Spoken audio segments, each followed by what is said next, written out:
Hi guys, welcome back to another video. I hope you're doing really good and having a lovely week so far. Christmas is almost here. This month has gone so quick. What have you all been up to? Let me know in the comments down below. Are you all ready for Christmas or have you not started your shopping yet? So in today's video, it is a super requested one, a really common question that I always get asked, and that is what is my workout split?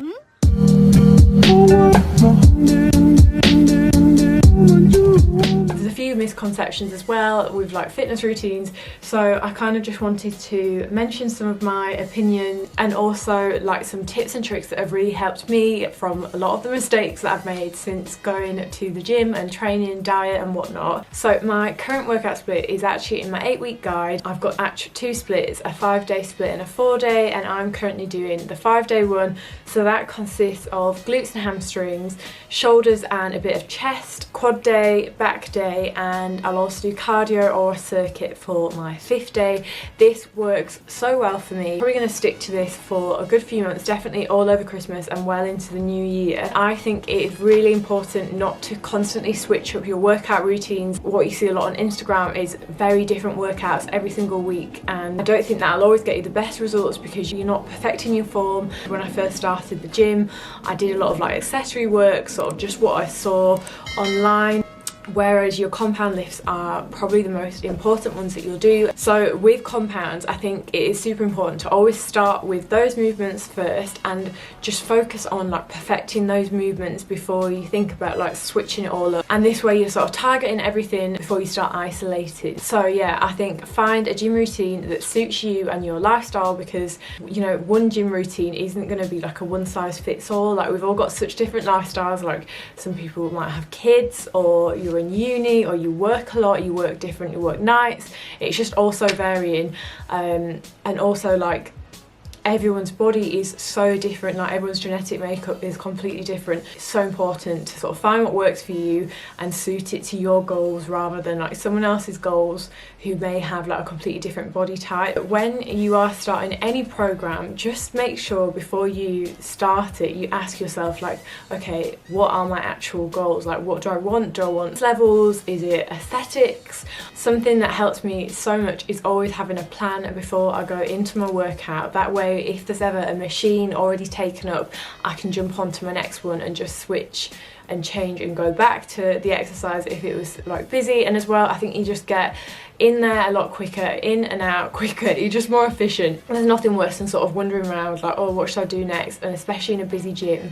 And as well, if you are someone who gets a lot of gym anxiety because you know exactly what you're doing, before even starting your program, make sure you're comfortable, you know how to perform each movement and stuff. That way you'll just be a lot more confident all round and you won't be paranoid. But obviously no one is perfect. Don't expect, you know, that every single rep is going to be perfect. There's going to be times where you make mistakes, where you correct yourself. I'm just basically going through stuff that I found have helped me.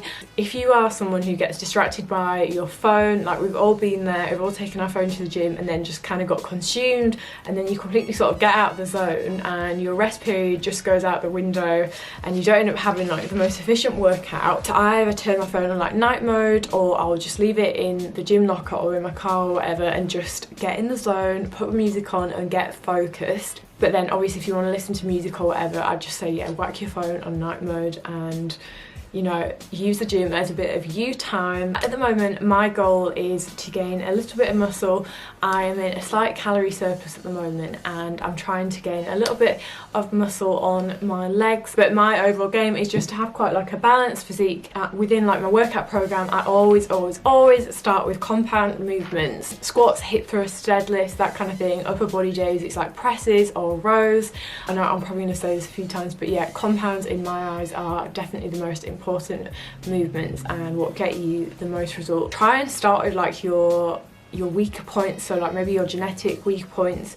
So you can be quad dominant or hamstring dominant, but I'd always start with your weak points or the areas that you're trying to work on the most. I don't want to go on loads in this video, but I did want to mention intensity. So this is something I've definitely worked on this year. Like, I set this as one of my goals, to work on like my actual intensity of my sessions, because this again can be what makes such a difference. The amount of times where I've had to just sort of strip it all back, get rid of the heavy weights and just go back to basics and really focus on my form. As time passes or whatever, and you're consistently training, you do sort of need to check up on your form as well. You can have literally the fanciest gym routine and the fanciest program, you can be bloody training twice a day, but if your intensity isn't high and you're not pushing yourself, you're not hitting like new personal bests, and you're not increasing the weight, then you're definitely not going to see the results. You can do this as well by using like a little logbook. This has helped me so much in the past, and I swear by this with progressive overload as well. This is so important, just to make sure you're increasing your weight, and it just makes you accountable too. What I'm training at the moment is all in my 8-week guide that I'll leave linked below. It's an 8-week full body guide that can be used to either gain muscle or lower your body fat percentage. I really hope you enjoyed this video. I haven't done sort of like a sit down, informative, descriptive video in quite a while, so let me know if you'd like to see more of these ones, and if there's any other subjects or like topics that you would be curious about. I didn't want to drag on as well too much in this video, so yeah. Anyway, I'll see you guys in the next video.